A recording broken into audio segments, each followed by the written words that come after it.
in Dallas at SMU. Best 3 out of 5 sets, SMU in their white uniforms, and of course Virginia in their traditional orange, and right away good first contact and a quick kill out of the middle. Johnson playing in place of Milan Gamillion. That's a tough situation to have to replace your libero because they play 6 rotations. A lot of people talk about, 3 rotation outsides and the middles go in and out. Transfer from Creighton. We're going to say transfer a lot when it comes to SMU. That has been their modus operandi in terms of building this program.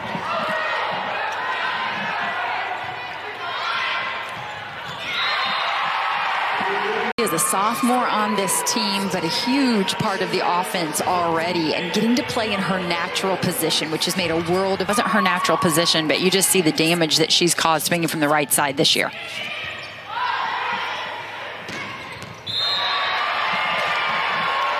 Sister Allie having a pretty good career, 4 years at Nebraska and now starring for the USC Trojans, currently ranked at number 21. Had a big night against UCLA on Thursday. Did Allie Battenhorst. Transition opportunity, dig, wild run by Virginia.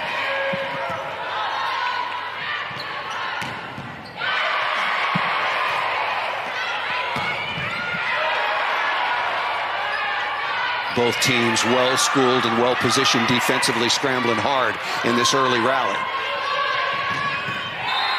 Boy, multiple swings off the left side. Very, very nice transition and outside hitting. And then come in and register other big wins that didn't surprise anybody. Took out Nebraska and then the Pitt Panthers in 5, as we talked about. Okamore, the transfer from Florida, on the floor hitting that slide. And nice rejection. Really good play. Yeah, we get to take another look at that one. And as you said, it's Colin right there alongside Nadie Okamore, a transfer as well from Florida. And not only is she blocking as you would expect, but she has been a big piece of the offense as well. Both of these middle blockers, they run them in front and behind. Very nice transition volleyball. Good block touch by Virginia. As you pointed out, it's not easy right now. First ball kill right now. And in transition for SMU is a bit of a challenge. Who's a little bit more of a manager on the left side, takes a lot of swings, extends rallies. They don't necessarily need her to be the hammer, but she is a great L2 with her ball control. At Florida State. AAC, I should say, setter of the year last season. This being the first for SMU in the ACC. Well, I think this first ball kill right here answers the question. They can pass well because they don't want to get into a battle of high balls out at the pin. They will be out physicaled. And so I think the more they can get their middle involved on a fastball, it can open things up. Average is almost a block per set. So for somebody out on the pin, that is a very, very impressive number.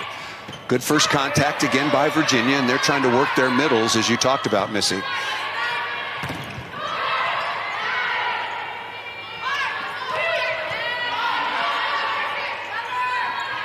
Orem going off speed, as is Chimay, and finds a... Serve receive may be #1 skill. Defending, but serving the ball is just as important. You've got to be a threat from the service line if you're going to wear that libero jersey. Some pressure on her to replace the libero, and they're going after her early, but they're losing a little velocity on their serve as they try to place it. So we'll see what they do as the match goes on.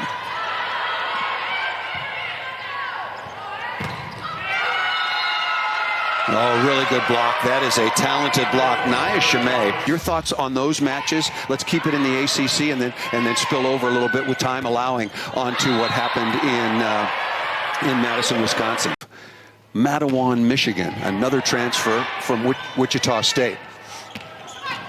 Heavily into the transfer portal is SMU and Sam Erger. That is their...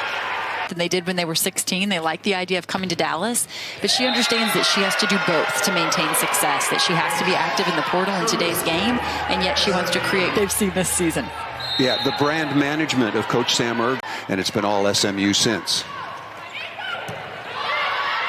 Yeah, Coach Erger had so much praise for her outstanding setter. We've talked about the offense of Abby Tatter, but in key moments... Soccer, doesn't matter. She has got to win every drill. Set point #1 for SMU. I believe the direct quote on Clone was, "She'll drag you across the finish line." Willing or not. Now it's going to be 4 contacts called against the Cavaliers, and it won't. But they want to play at home those first 2 rounds. It is incredibly valuable. Dupre back to serve, starting things off for Virginia. Same goes for the Cavaliers. They're on the cusp of getting into the tournament for the first time since 1999. Virginia's only ever been to the NCAA tournament twice, so you're not talking about a program with any sort of history or history to it, if you will. But so you can play all of these different systems. In the Olympic Games, you're allowed 6 substitutions. Men's college volleyball, you're only allowed 6 substitutions. So you almost always see a 5-1 system, because you just can't run players in and out. But we've talked a lot about the 5-1, 1 setter, 5 hitters, 6-2, 2 setters. You choose to go with a different player. So, for instance, for Virginia, they're going with Dode. She's a bigger presence at the net at 6'2", so it gives them a little bit more of a block presence. Whereas Lee, the older, is the fact that this year you can use 2 liberos. And we're seeing 2 liberos in and out of the match. And, of course, those are free exchanges. As they now trail SMU 9-4 in the second. And I think that's very true to who Coach Wells is as a person, that they're not as concerned with the scoreboard as they are with, are they executing their game plan and playing the way they want to play. So it feels like a really quick timeout when you look at the scoreboard, but if there's something fundamentally happening on the court that goes against their game plan, I'm not surprised to see her call that early. Dode again. Dug by Chimay, beautifully in the backcourt and answered by Borum. Good block touches here. Cullen got a piece of that. Borum in center field. Rally of the match so far. That was clearly a double, but it was on the same side that time of SMU, so legally played. Not the prettiest conclusion. The final chapter. Along with Kate Johnson, their libero, but Foster doing such a good job. He's going at the seams. Beautiful play out of the middle. What a set that time by Zoe Dode. Kate Dean taking it right out of the hands. For the Mustangs. Largest lead here in the set.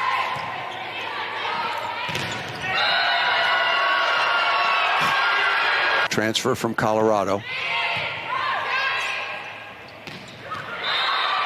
That middle connection, whether it's Lee or the setter Dode. Those for Virginia are successful because they use them. Big lead for SMU. Very comfortable so far on the afternoon. Good cover by Chimay. And then Wheeler having a nice match.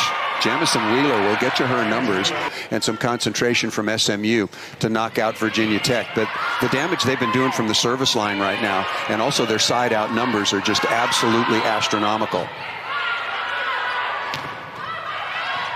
Wheeler slowed here. Good block touch by Tatter with Dode as well. Oh, that's a smart shot. Play on Friday night. You can see why. Heavily bandaged left leg. This for the set.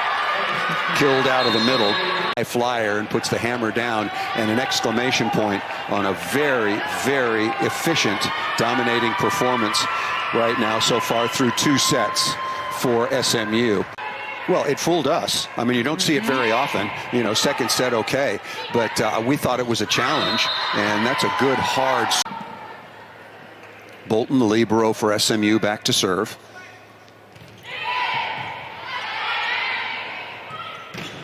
Velasquez right on target, as is the block right now for SMU. Tabron a little bit late to that dig, and it pays the price. A little bit out of system. And it was a different task, shorthanded Virginia. Pitt Panthers wasting no time. First couple of sets, 25-9, 25-9. Help out of the middle once again with 6'4" Natalie Foster. That one looks like, as you mentioned, all Cullen as she reaches back into that seam, sees that Foster is not able to.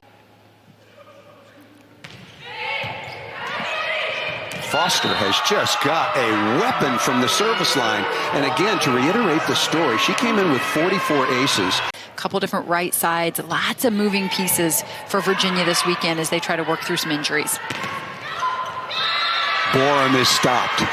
Taped, didn't play on Friday night, and really has yet to look like herself here today and not miss a beat. Everybody better be a threat back there to be able to score a string of points. Yeah, that's a really good point. You can't have a serving rotation. My God, I thought that Wisconsin was on their heels all night long. Nebraska held Wisconsin. That Sarah Franklin to under 100 and attacking 094 was a remarkable performance by Nebraska. Chimay again off the edge of the block, dug by Johnson. Remember, Milan Gamillion, the outstanding libero for Virginia, out for her second straight match. And lovely transition, very quick and nicely done by Cullen.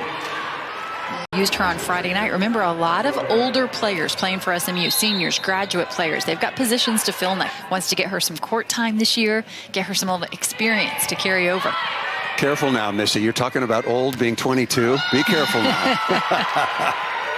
From the University of Kentucky. That's a good role model for the young, undersized middle blocker. Don't tell them they're undersized. They know they are. They know they are. If you're under 6'3" now and a middle blocker in today's game, as you pointed out, getting a lot more physical and a lot more athletic all the time. Nice tap down. That would go a long way. That's a really good swing. The extreme need for a quality win. They've got some matches out there waiting. ACC, AAC. Yeah, it's a tongue twister. We'll keep for it sure. straight. We'll keep it straight. Perfect pass and side out again. The side out numbers for SMU. Gentry Lamarand coming in as a substitute for Sam Erger. And now 1 point away from back-to-back sweeps in Virginia.